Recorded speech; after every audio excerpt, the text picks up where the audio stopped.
authority, but you let this jackleg come along and overthrow you. And see, that's what the enemy does. Enemy says, see, the enemy comes to overthrow you. See, now what that word overthrow means is this right here. Now, you know, we can choose one side or the other. How many of you know that there's no middle ground? There's good and evil, right and wrong, just and unjust. There is no middle. I used to hear folks say you can't straddle the fence. There is no fence. You either on one side or the other side. How many of y'all know that you have the power, you have the authority, and God made you a free will being that you can choose to serve whom you will? 1 Corinthians chapter 10, verse number 5. Verse 5 said, but many of them God was not pleased with. But many of them, 1 Corinthians chapter 10, verse 5, but many of them God was not pleased with. There's a lot of folk that go to church God ain't pleased with. There's a lot of people preaching from behind the podium God not pleased with.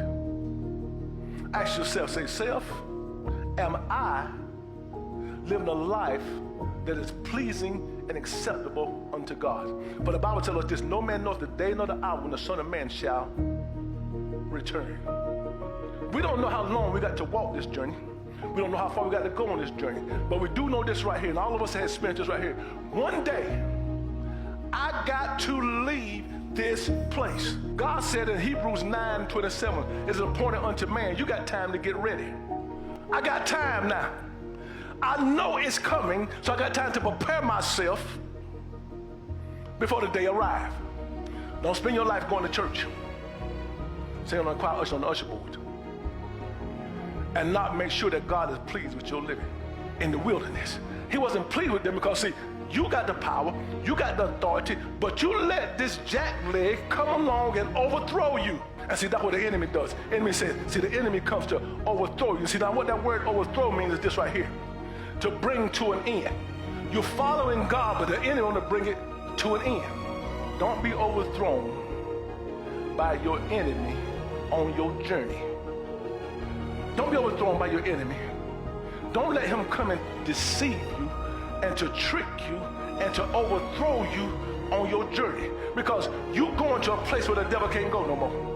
You're going to receive something that the devil can't receive ever again. So don't let the devil, don't let your enemy overthrow you on your journey.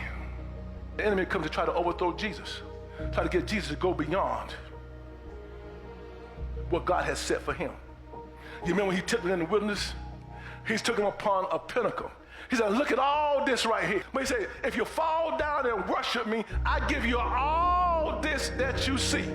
If Jesus would have took the shortcut to try to get to where God had for him to go, he would have lost out on everything that God had prepared for him. We had a preacher come preach for us one time. He said this. And when he said, I didn't quite grasp it. He said, the devil will become whatever you want him to become, just as long as he can overthrow you. So the enemy does not always overthrow you with evil or with bad. Sometimes he gives you what you want to distract you from following God.